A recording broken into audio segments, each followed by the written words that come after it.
Pledge of Allegiance. I pledge allegiance to the flag of the United States of America and to the republic for which it stands, one nation, under God, indivisible, with liberty and justice for all. Okay, Roxy, any public input? No. All right. Are there any amendments to the agenda? No amendments. All right. Mayor's report. First of all, I have a very nice letter from the Austin Peters Group, which is the group that helped us work on the replacement of the new city administrator, and I'd like to read it.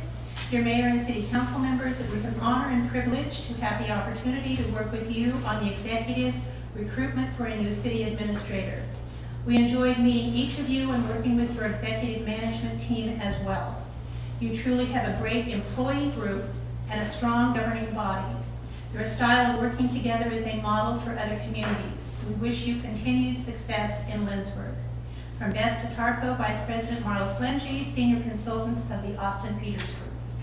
So if anybody wants to put this in their scrapbook, and put it is there. Couple things on Mayor's report. One is congratulations to Lindsborg. This past weekend was over the top.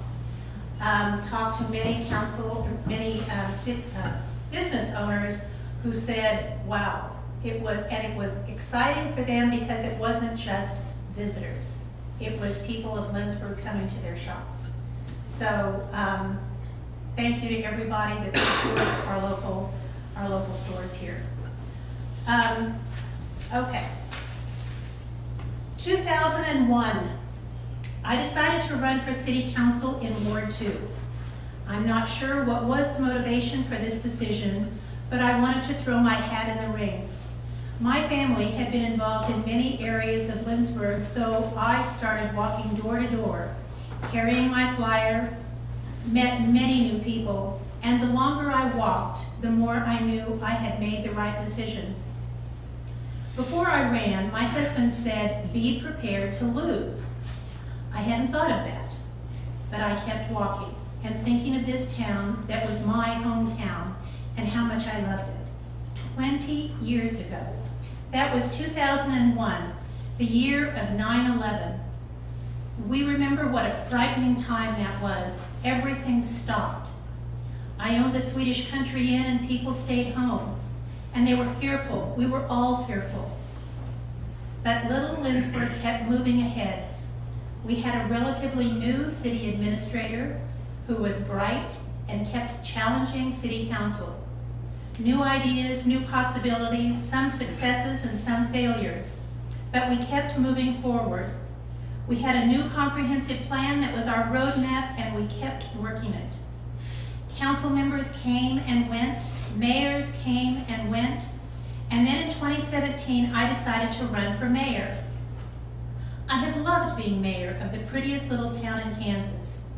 We had challenges, but we kept dreaming and acting boldly. Lindsborg is not the same place that it was in 2001. I believe it is better. This gavel is being passed to Clark Schultz at the next council meeting on December 6th. I hope he enjoys this job as much as I have. 2001, I joined council. 2017, I became mayor. 2021, I'm leaving as the mayor. These are significant dates in my life. The changes on the horizon are many. New council members joining those who are continuing to serve, a new city administrator taking over for Greg Dumars, whose 23 years in this job is quite a feat, and a new city administrator, Christy Northcutt, who is so anxious to put her mark on this very special place. And a big thank you to the citizens of Lindsborg who voted for me over the years. It has been quite a ride. Thank you. Okay. All right. Do I hear a motion to approve the consent agenda? So moved. Second. Second. Okay. Emo, Yes. Mark, Yes. Rick, Yes. Kirsten, Yes. Blaine, Yes. Jody, Yes. Ed. Yes. Consent agenda is approved. How about you? Good evening. How are you, Mayor, Council? Fine. Pull this back up. So tonight I come requesting the acceptance of a new member to our volunteer fire department. New member is Jason Archuleta. Jason is married to Sarah. They live here in our town. They have 4 children, 3 are adults and 1's in high school, and he's been a lifelong resident of Lindsborg. He currently works as a fabrication lead in John's Manfield in McPherson. He has a desire to serve this community and be part of our volunteer fire department. So I ask that you guys choose to accept him as part of our team. All right. Do I hear a motion to approve Jason Archuleta? So moved. Your second? Second. All those in favor say aye. Aye. Opposed? Please welcome him and thank you very I much. will. Thank you so much. P&Z, anything? Nothing to report. All right. Old business. No business. Old business. New business, transformer purchase. Gosh, I wonder who's going to talk about that. Got David on there, but I guess I'll take it.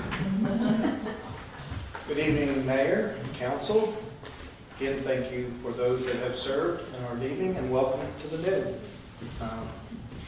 Forward to working with you. Before you tonight, we're going to start small and work our way up. And I mean way up. Electric department has been replacing some transformers. Some of the irrigation systems that people have tend to cause corrosion on the transformers, and they rust out, so they go through and replace them every now and then. So they're trying to just simply replace some of the stock that they have used up. So we are just looking for a motion to approve a quote from Midwest Transformer for 3 replacement transformers for inventory for $8,980 plus tax. All right. Do I hear a motion to approve this? So moved. Is there a second? Second. Discussion. Well, I appreciate the comment about the lead time issue with one of the other bids and how critical that is right now. Absolutely. It's a fairly small difference in price anyway, but I think that is something that needs to be considered when doing this. So That lead time could take us into storm season, and if we would need those at that time. So yes, that's a big consideration. Any other discussion? Roxy? Jody? Yes. Blaine? yes. Pearson? Yes. Rick? Yes. Mark? Yes. Eno? Yes. Ed? Yes. Motion is approved. Next item. Next item, okay. I thought we had this problem resolved, but evidently we still have an issue. Starting back in 2013, we had a line break from the number 9 well to the chlorine building and standpipe out in the country. That was a simple repair of a couple of joints of pipe. We went for an extended period of time, again had another break. Same thing, replaced the pipe. Went for another period of time, had another break. So we started replacing what was in between, trying to figure out if we can just isolate it, if it was just one bad or what it was. That worked for a while, again, another break cropped up. So I think I came to you, and it's in 2017 when I took over for Tim. The problem had occurred again. I felt we needed to take that pipe, some samples of that pipe in to a lab and have analyzed, and we did. We took it into a lab in Colorado. They did some analysis. We found some flaws in the pipe, some chemistry that was not quite right. So short of replacing the entire run of pipe, we didn't know if it was from the well all the way to the building or what it was. So we just kind of continued with the same method. One of the other things we did as well, I felt that that line, that distance and the elevation changes should have some air releases in it. So I worked with an engineer, we developed a plan. Their thoughts were the same, that they needed air releases. So we installed those. So we went from 2017, I think it was the end of 2017, and we didn't have any issues. I cursed this, I caused a problem because I had that file out a couple weeks ago and was looking through it and put something in it, and I thought, man, this has just worked out real well. And it wasn't 2 days later, and here we go. So it's my fault. I'll take credit for it. But no, the pipe, when we took it out this last time, last week, it's just really brittle, and that was part of the diagnosis of it. It's just really brittle. It's had many years of cyclic expansion and contraction from the old drives that were in place. They were solid start drives, so it would expand and it'd contract each time that ran. With the new drives that we have in place, that's gone. The pressure is slowly increased and slowly decreases as the drive works. However, that was 20 plus years of cyclic damage that's there. And with the pipe as brittle as it is, I don't know if we're done. I know they have replaced an entire section where all the breaks except for one have happened. So we're hopeful that this will take care of it, but there's no guarantee. So what we have is a motion to approve the invoice from Municipal Supply Incorporated for the purchase of 460 foot of 10-inch water line for $14,039.20. So moved. Second. Any discussion? So what's the total distance, or have you figured out what it would cost to just start over, go in, replace from beginning to end, and try and eliminate some of this? I had some pricing roughly figured out 5 years ago. I would hate to guess what it would be right now. We could do that, but we've not had any problems beyond kind of where we're at right now. So I'm hesitant to do that. I mean, I agree that's a thought that we need to think about, and we have. Most of these problems have occurred through the low swale as the pipe comes out of the number 9 well. Now that's all been replaced. There's just one section between where it turns and the well. So hopefully that shouldn't have any issues. That is part of our thought process, but that's, even if we'd have done it when the pipe was cheaper, that was a lot of expense there. So. You know, and I've seen in the past where they have like a bladder or something where you can run it through the lines and try and help with some leaks and stuff like that. Or is the pipe just too far gone, you think? No, a cured in place pipe would work. A lining where they go in and they cure that actually becomes a new pipe within a pipe. That's another option that we have thought about. Most of the time I think it's going to be cheaper just to replace it, because while that's a great technology, cured in place piping is utilized more so in sewers for the downtown area, where who's going to go in and dig 17, 18 foot down in a major area like that. It is an option, but it's a very expensive option. Maybe not so much compared to the price of pipe now. It may be a whole lot more viable, but I think, I hate to say I'm confident, but I feel real good about where we're at and what we've replaced now with what we've had problems with, that this will hopefully be the end of it. We've done everything that we can. We've got air releases in place that they're doing their job. They're allowing the air to escape and not causing pressure pockets within. The drive is doing what it's supposed to. It slowly ramps up, allows that pressure to build and the water to start moving and then in reverse downward. So we've done everything we can at this point to help remedy it. So we will just have to wait and see. And hopefully we don't have to go that method of replacing all that pipe, because that will be that would be costly. Just off the top of your head, how many feet are we talking total? The total length of that run of pipe is 8,000 feet, and we've replaced about 800 feet of it. So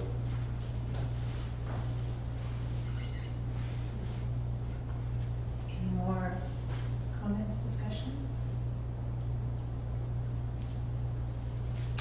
Rosie? Mark, Yes. Ian, yes. Ed, Yes. Jody, yes. Blaine, Yes. Kirsten, Yes. Rick. Yes. Motion is approved. Okay, now we're talking serious dollars here. Now we're talking, yes. We had a very good study session a couple months ago, I believe, on AMI and what it would mean to each of the departments within the administration, finance, utility clerk, and electric department. We've looked at 3 different companies. Each one has prepared very good presentations. Each one of them has their positives. I think there's so much data that you can get out of these. It's almost way too much data at times. I've kind of highlighted there, some of the advantages of the administration side and what they were looking, the finance, as far as pricing, rate structures, and different ways they can approach that. There's different methods of billing cycles and billing options that are possible. One of the advantages that really will be helpful to the utility department side, the billing side of it, or the utility clerk side, is the immediate readings that they can get for move-in, move-outs. They can just click on a button and the data's right there. They can close out a utility account. Just right now, they don't have to send anybody out. When it comes to shutoffs, they can just, they're actually talking about they can bundle these so they have all the ones that are shut off. They could just shut them all off at once. Avoid sending people out and causing possible confrontation. It'll make that much simpler. And Greg and David have been a big part of this too, and they can chime in at any of these advantages that they'll get from that side. When we started this process from Public Works and the Electric Department, there was really one major advantage that we would get, and I felt that the pricing of that was not necessarily worth the advantage. This year has been very odd in the number of storms we've had, the wind events, and very random outages that are just here, there, and everywhere instead of one concentrated area. We've had a couple of times when the crews have left at night and they thought everybody was on. And lo and behold, there was one transformer off that wasn't even associated with the outage to begin with. And so 4 people are out. And they'll no more than get home and they'll get a call and, are we going to get our power back on? And so they have to come back. So from Public Works side and the electric department side, the outage part of it has become a major component to how I feel this is really beneficial to us and to the city. The power outage map, there's a map included in this. All the accounts on there, all the meters will appear as either green, indicating they're good, or red, there's an outage. They can look at that map at any given time. We talked about being able to have that in the office, at the shop, so they can see that at all times. They'll be able to access that on a phone or a tablet when they're out in the field. So we're not playing this back and forth dispatch of where do we go to the next one, or what do we do now, or how do we deal with this one. it's all right there. It's all instant data that they can see, and they can leave at the end of the night and know they're done. Everybody's back on. They can leave with peace of mind and know that this is taken care of. Like I said, this year's been very odd in the random outages, and it's, from my position, and I know from the electric superintendent's position, it's kind of embarrassing when you get home and you have to go back because somebody's not on. That's our job, to make sure everybody's on. And when you can't do that because you're relying on phone calls, we have a lot of people, especially if they're in the middle of the night, they're not up. And we have a lot of people that, well, the neighbor's gonna call, or they'll call, or, you know, and it doesn't happen. So that'll be a tremendous asset to the public works side. Like I said, there are a lot of other advantages to this system. It's just that the data will all be there. The reads will be instantaneous. I think it will help on the water loss side because the numbers will be instantaneous. There won't be a lag in reads, which actually equates to a significant amount over time, even in a matter of 10 to 12, 24 hours, depending on how long it takes to get all those reads in. So I think that'll be a tremendous asset and help us chase that down as well. So we're looking for a motion to approve the quotation from Nighthawk for an adaptive AMI metering system for $577,436. Do I hear a motion to approve this? So moved. Is there a second? Second. All right, discussion. What's a standard regular meter like we have right now cost? I believe the standard meters right now are $56. I worked this down as it's about $320 per utility, so to speak, because we had like $1,700, $1,500, so which didn't seem terrible to me. Right. Does this include extra meters? for Yes, replacement? there are some extra meters included in that package. And the customer see their usage? Do they have access to the data? With this package, they do not, but they can call down to utility clerk and they can get that information instantaneous. What information will show up on a customer bill? We got a whole list of things in the information like Hawk had that could be provided. What do we intend to show?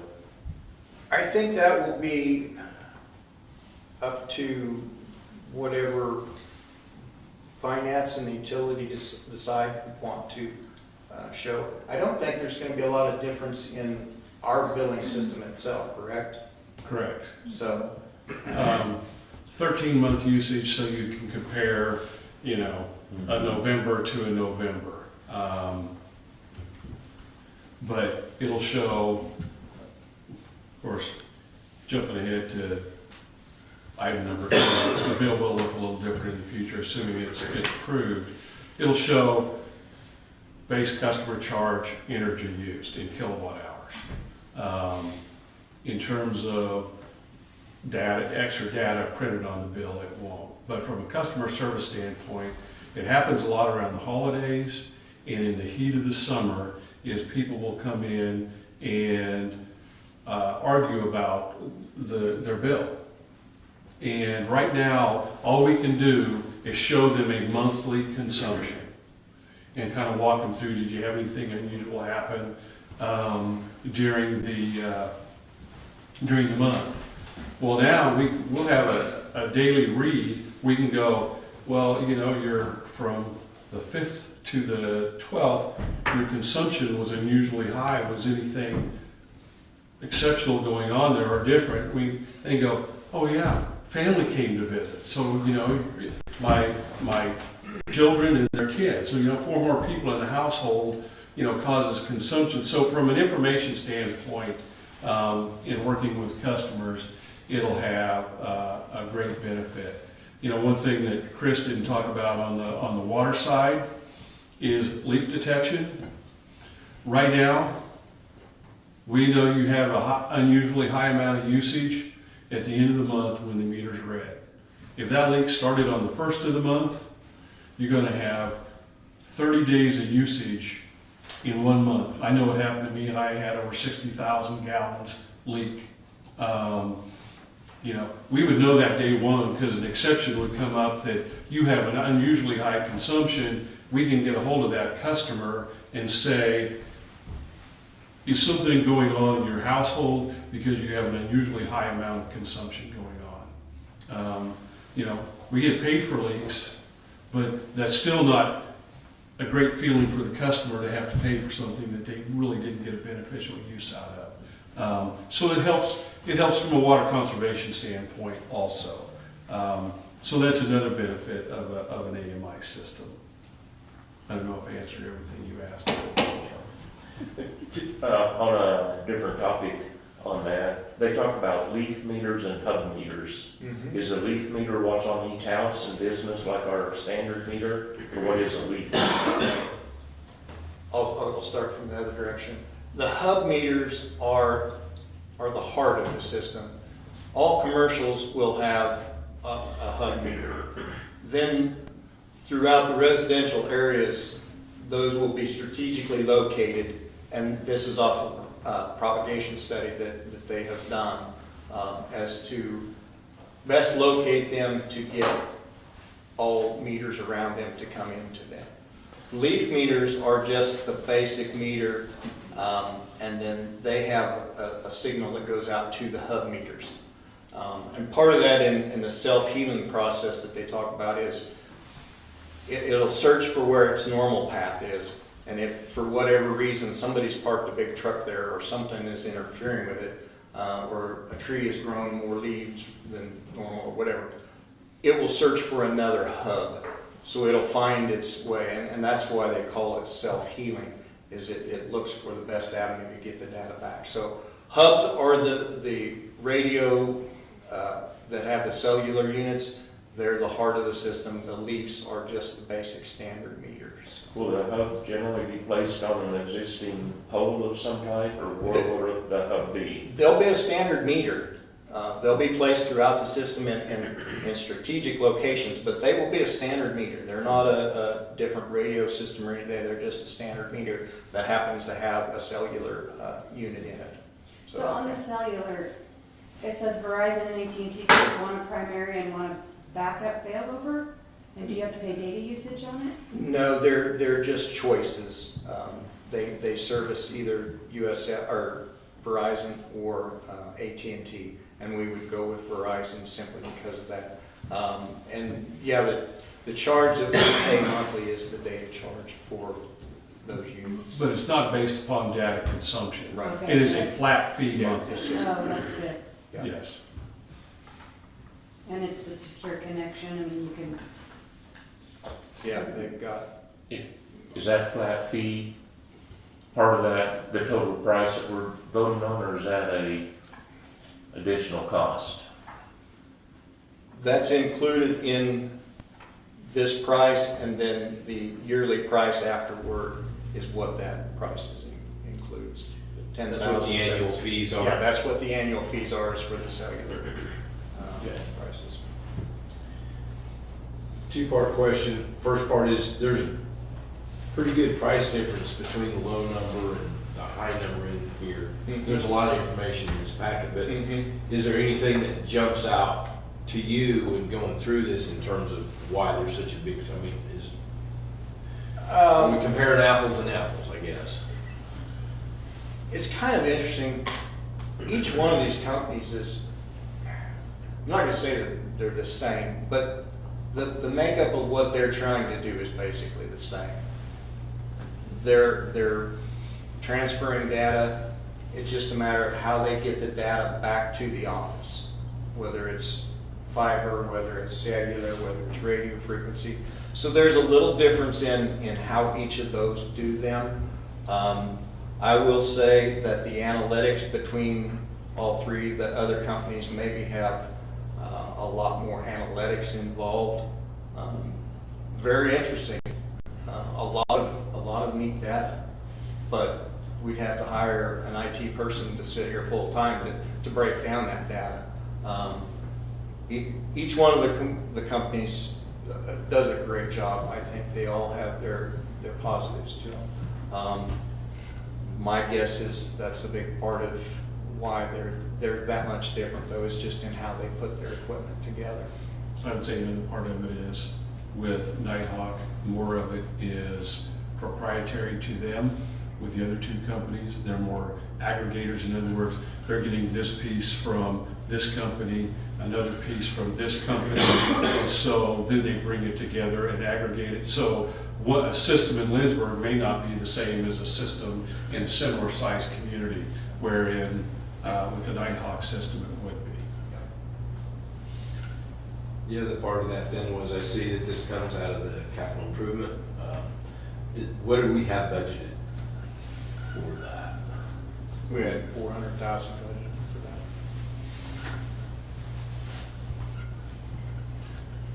400,000 for electric, and the portion for water would come out of the water reserve fund. So there's a difference on that.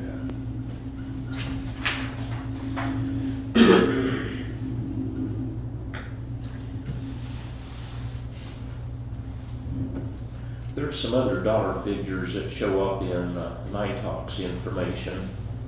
On page 39, it's we recommend use of Fulcrum, a cloud-based installation tool at a cost of $35 per user per year. So is that each electric user, each resident? No, what the Fulcrum is a device, that's a software program that we will use for installation of this equipment. We will have iPads and we'll have this software on Fulcrum, or the Fulcrum software on the iPads. They'll be able to download that information of however many meters they're going to go put in within a given period of time, and that's what they'll use to download all the information and then bring it back and download it into the software here. So that expense is going to be, depends whether we get 4 or 5 different softwares for that. That's a minimal expense. So yeah, it's not per meter. Okay. Yeah, correct. And it'll reduce the number of input entry errors, because we'll have one input instead of a minimum of 2 to 3. And really it's more than that, because on electric meter you'll have the meter number and an ERT number. So for every meter you'll have 2 inputs. And is it 2 or 3 on water? 2 as well. 2. So for every customer, there'll be 4 inputs of data. Take that, so you'll have minimum 7,200 different inputs.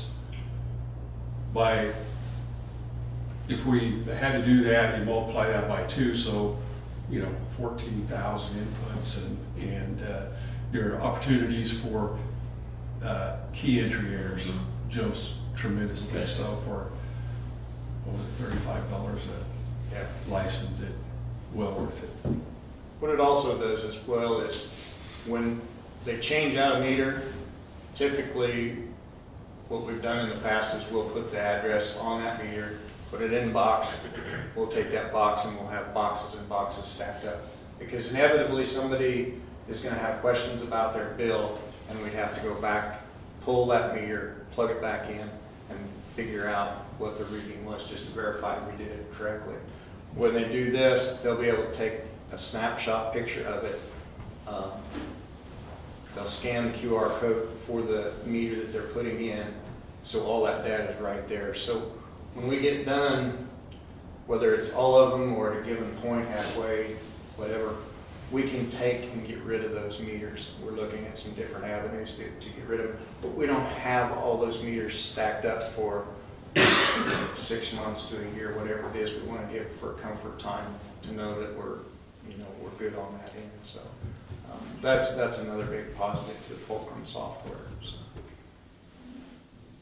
There's going to be a manpower aspect of this. How much time do you think it takes a crew to change out a neighborhood's working meters? We're estimating about 4 months to change out all the meters. So Not terrible then. it's not a terrible amount. Yeah, it takes time, but you know, you get a system going, and this is gonna, and we say the 4 months, we're all kind of doing this off of the time frame of what we've done in the past, where we're doing it by hands and writing. It may be less time than this, because I think this Fulcrum software is really gonna expedite things for everybody, internally and out in the field. What about the water connections? Because those are those like non-invasive type meter, like one of those weird ones you're supposed to clamp around there, or is it? It's just a cable connection. It's a twist lock cable connection. You unplug it, you know, untwist it, and pull it out, and plug it back in and twist it. So the only real downside or time-consuming side of the water, I think, is going to be you're bending down and standing up all the time. But it'll actually be pretty simple. But do you have to have power to them? They have power within the ERT itself that has a battery in there. Okay. Yeah. So.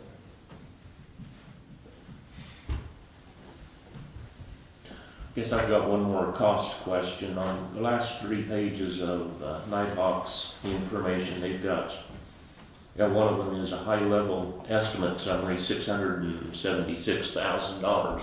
Is that anything that applies to what we're doing, or what is that? I guess I'm not sure where you're seeing that. Yeah, it's page 63 of the agenda stuff that was sent out, the PDF file. If I'm looking at it right.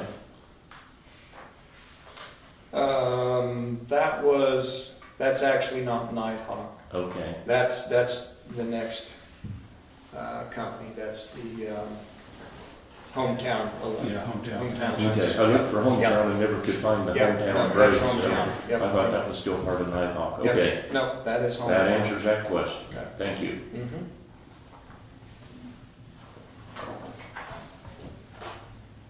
Any more questions? The only other question I have is, you know, obviously, all these things are going to be cloud-based, you'd be able to connect to them. If you can connect to them and turn them off remotely, theoretically, somebody else could. If that does happen, there's a flaw in security, whatever, who's liable for that? Are we liable for that, or do they take care of that as part of their subscription fee? That would be part of their responsibility. We presently have Nighthawk meters in place. We have a dozen that we purchased several years ago to use for remote disconnects. That's kind of how our association started with Nighthawk.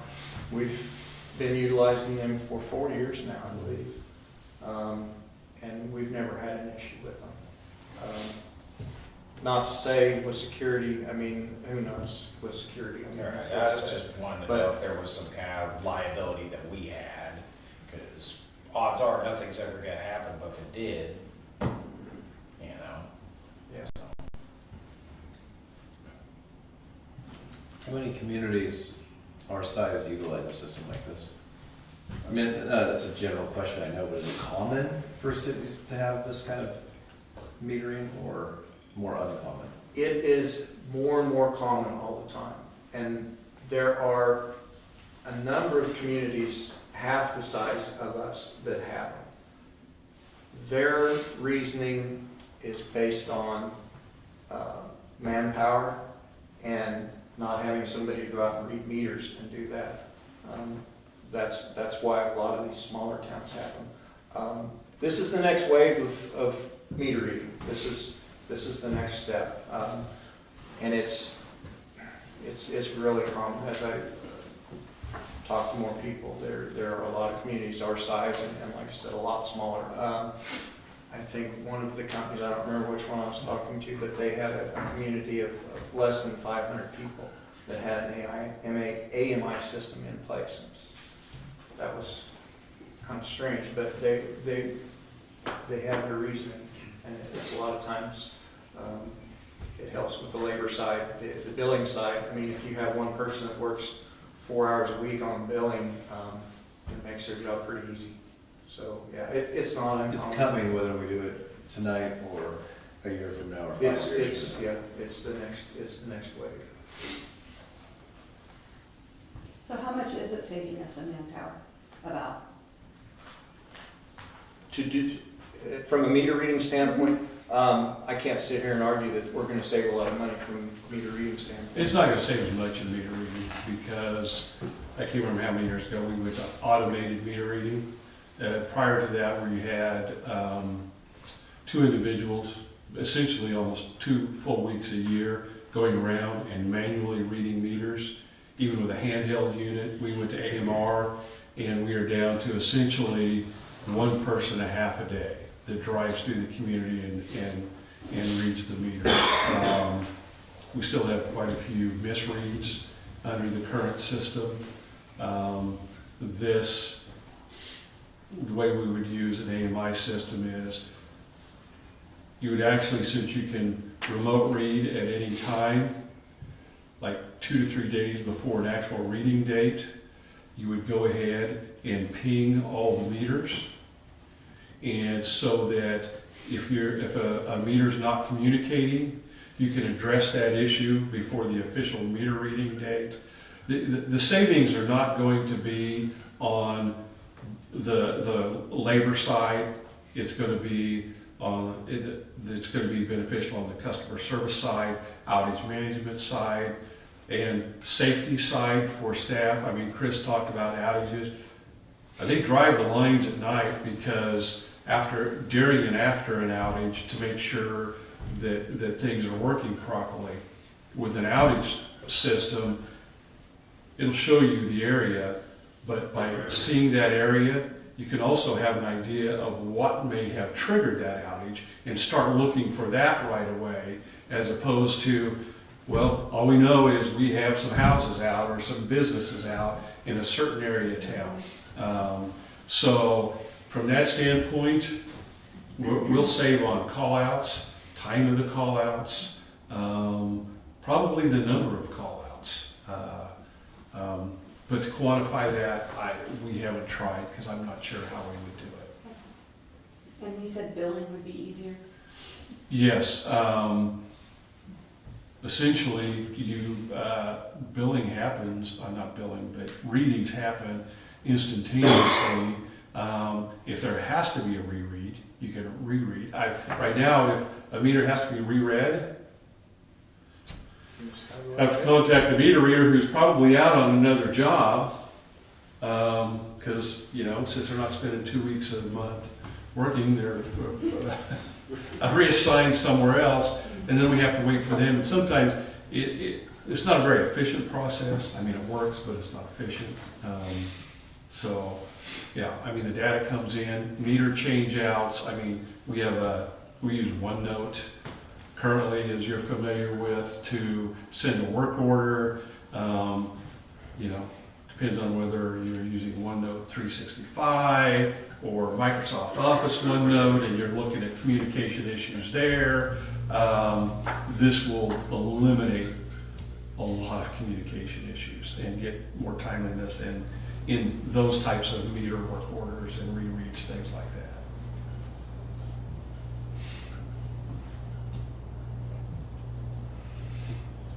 Any other comments or questions?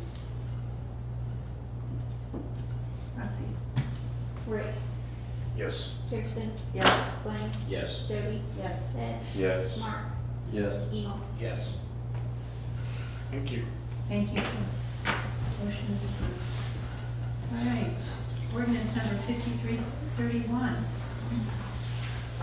Ordinance 5331 modifies our current interconnection standards for parallel generation, in other words, customer-owned generation, and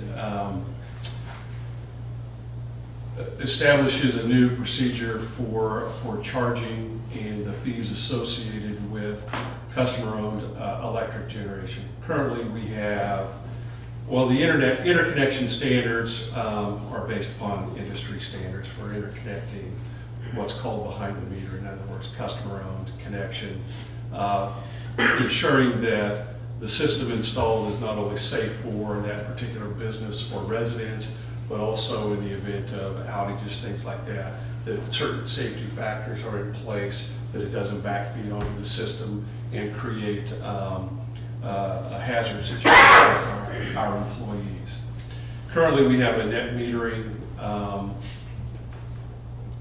process or billing for renewables, whether it's wind or solar, where it nets out what the customer consumes with what they push out onto the system. And with AMI, and actually these next three are tied together in some ways. With AMI, we would actually be able to, we would have a reading on what the customer actually consumes from our system. It would actually, there would be a separate reading on what they push out onto the system, so that the customer would pay the retail rate for what they consume or purchase from the city's electric utility, and then what they push onto the system, they would get a credit for 150% of the avoided energy cost. Right now, they're getting a retail rate, which includes our distribution costs, things like that in there. Under the new arrangement, under this policy, it would be for the avoided energy cost. They wouldn't get the benefit of avoiding the distribution system costs that we have all the time. This is also in compliance with state statutes. What's been part of the holdup on this is one, having the meter system in place that would allow this, and two, there was a case in front of the Kansas Corporation Commission, which the city electric utility is not under the jurisdiction of the Kansas Corporation Commission, but we try to follow some of the more standard practices that they approve, and this complies with their latest rulings and Kansas statute. The net metering ordinance was adopted in 2011. The interconnection standards were adopted originally in 2008. All right, so you are wanting a motion to approve Ordinance, ordinance 5331. yes, correct. Do I hear a motion to approve? So moved. Second? Second. Any discussion, questions? If you don't mind, just kind of walk this through in layman's terms, because there's a whole bunch of stuff about the possibility of a customer having to have feasibility studies done, engineering, all this other fun stuff. You know, as an average person that buys like a cookie cutter system that's pre-engineered, pre-balanced, it's all, you know, pre-assembled box, disconnect, yada, yada, and you install it yourself. You have to have a certified electrician come out and make sure the auto disconnect and all that stuff works, and kind of submit the drawing and everything else. But you don't have to get into all that other engineering and feasibility study and stuff, right? Well, it all depends on what the information with that system that you can provide for review. If there's questions or concerns, then there can be, and part of the feasibility requirement would be is if it's considered oversized, because under the policy you can size a system that will fulfill your personal needs, but you cannot be a retail provider. In other words, if you're only on a 10 kilowatt average consumption, you can't put a 25 kilowatt system in. So you're pushing more than what you're consuming out onto the system. Now, are we talking about 25 kilowatt maximum output or average through the whole day? Because there's a big difference. Maximum output. Because, I mean, it might put out 20,000 kilowatts, but only for 12 hours, and you're using 12.5 all day long, your net is zero. But we don't net. Well, I'm just saying, like, So if they're not consuming in, they'll get a credit for what they push out onto the system on that particular day. But solar doesn't, I mean, essentially, while we're talking renewables and you can put wind in, the most prevalent is gonna be solar. right. Well, solar is not gonna produce during the night, so you're gonna be consuming at night. And what'll happen is, under this policy, you're gonna get billed for what you take off the city's system during the non-producing hours, and you're gonna get 150% of the energy that you push onto the system. But because we're doing it by the maximum, so let's say 25, is your maximum output, that would be considered an excessive system for somebody who uses 15. Mm-hmm, yes. Even though they're only gonna use that 25 for half of the day, and the other half they're gonna consume, it would pretty much average out. So if somebody really couldn't have a system that would make them average out to where they didn't use anything, that would be considered overkill. Mhm, correct. You could probably at most get half of your usage that way, okay? Who reviews these systems and decides if it's feasible or not, or if it's an overkill or? Well, that'll be Chris and Rod, the electric superintendent, that will review that. And in terms of the feasibility study, really will start coming into play. And really the feasibility, while we have a 4% maximum of renewables on our system under this policy that can be installed, so in other words, if you're going to put us at 5%, we can automatically say no. You can appeal and say, you know what, if I install mine, it's not going to create, because what you're trying to avoid is reliability issues for all your other customers. So that is normally when that feasibility study is going to be required, is if there's a concern about creating reliability issues either on a circuit or on the system as a whole.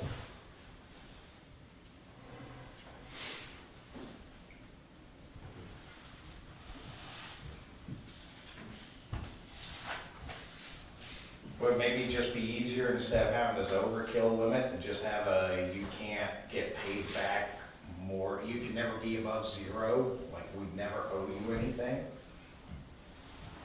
Not if you want to comply with state statute. Of course, they tie our hands.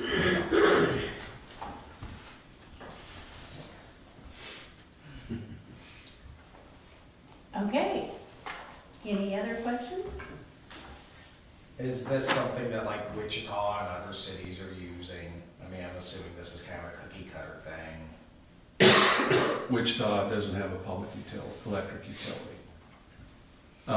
No, this is the recommended parallel generation and interconnection for municipal electric utilities in Kansas. Okay.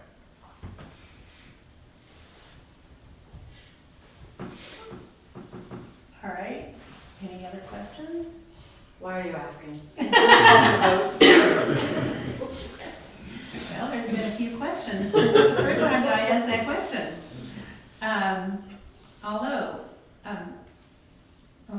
Okay, all those in favor of approving ordinance number 5331, Roxy, please. Kirsten, Yes. Rick, Yes. Mark, Yes. Emo, Yes. Blaine, Yes? Jody, Yes. Ed. Yes. Ordinance is approved. Next item. And one thing, this act will not be effective until July 1. That is the timeline we're looking for to have AMI completely installed and functional. On the next one, 5332, is the result of a cost of service and revenue requirement study. The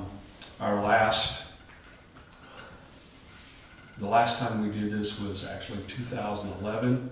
When we reviewed our rates, we are now no longer under the power supply contracts that we were at that time, and it made sense to review our costs and our revenue requirements for the system.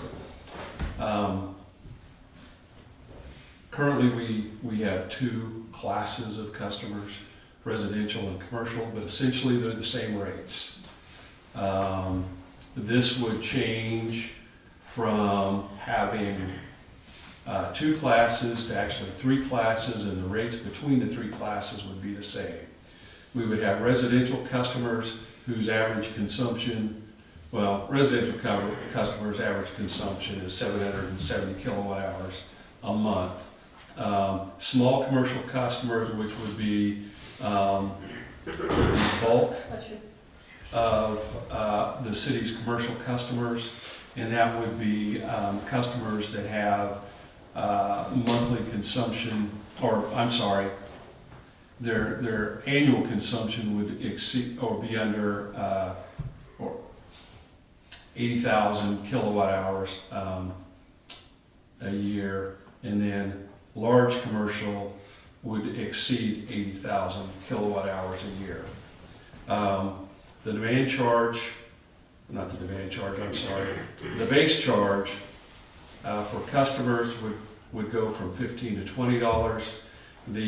We have a bundled charge that has distribution and energy combined in one single charge.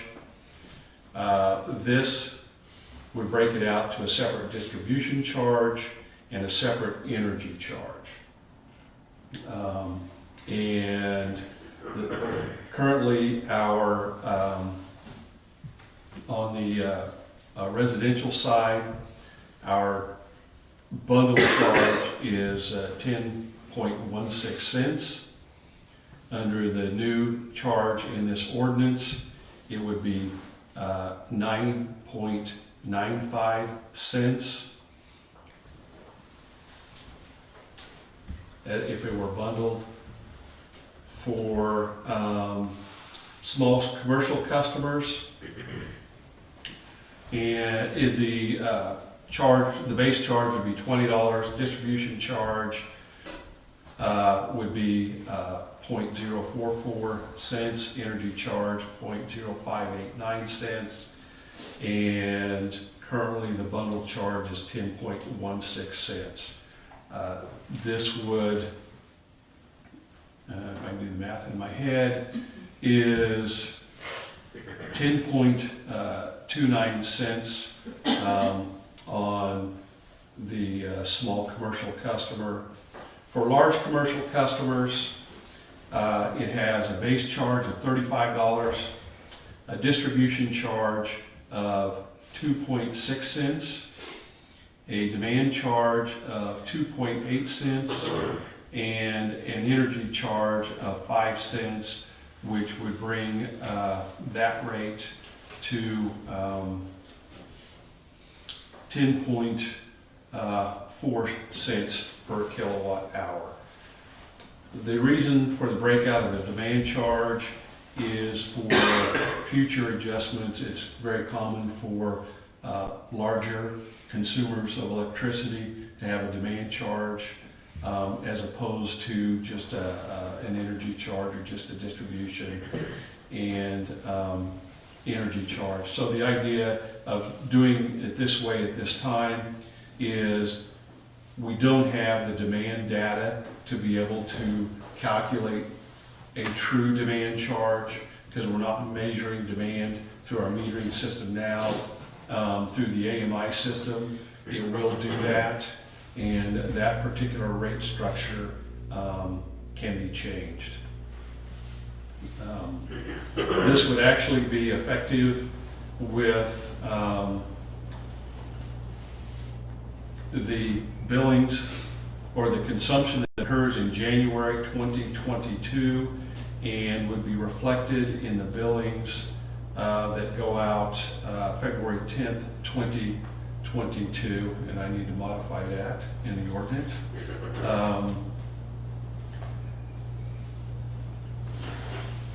Because we bill in arrears.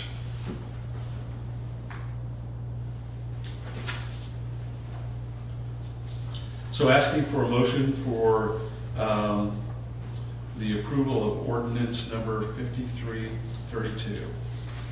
Greg, state that that is with the correction of the February 2022 language in there.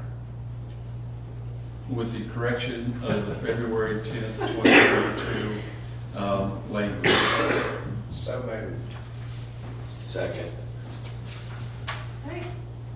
Is the way that we define commercial, or is the way that we define small commercial based strictly on zoning? No.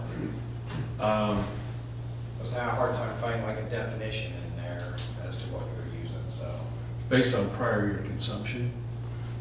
Well, I mean, it's right now, we have a commercial class. Everybody's lumped in a commercial Right. class. So that will be divided out into two separate classes of customers. small commercial. Small commercial, large commercial. So It'll be what- based upon consumption. So what defines you as a commercial class? Is it just zoning? Zoning has nothing to do, you're operating a business So and if not, it's built to a LLC or something like that, then it's Yeah. commercial. now, home occupations don't fall under that. Partly because rarely do we know what home occupations are happening anyway. Do we have any properties that are zoned commercial that are being billed as residential because they're billing to the person's name instead of business name? I'm looking for guidance here because I don't get that deep Yeah. into it. I'm not aware of any. Okay. No. How's that? Awesome. I just figured, like, I went down that rabbit hole a little. I was like, well, how do you find out? How do you know? Yeah, okay.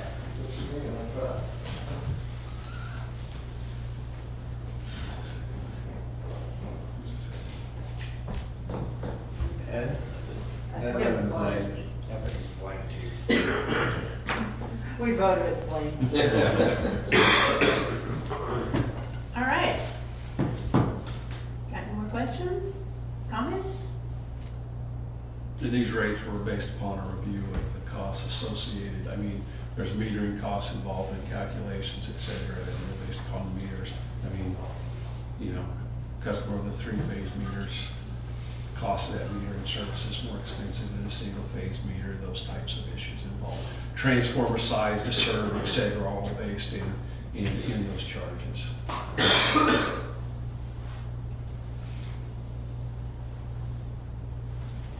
Hearing none, Roxy? Blaine. Yes. Jody. Yes. Ed. Yes. Mark. Yes. Eno. Yes. Rick. Yes. Pearson. Yes. Ordinance 5332 is approved. Next item, Federico Consulting. We currently have an agreement with Federico Durst Consulting to provide advocacy services for the city of Lindsborg. We have worked with them since 2019, not necessarily on specific issues, but to elevate the presence of the city of Lindsborg in Topeka and on behalf of the community. Some of the benefits is greater access to elected officials so that as staff and as locally elected officials, we have gotten audiences with the appropriate individuals on certain issues that we have had.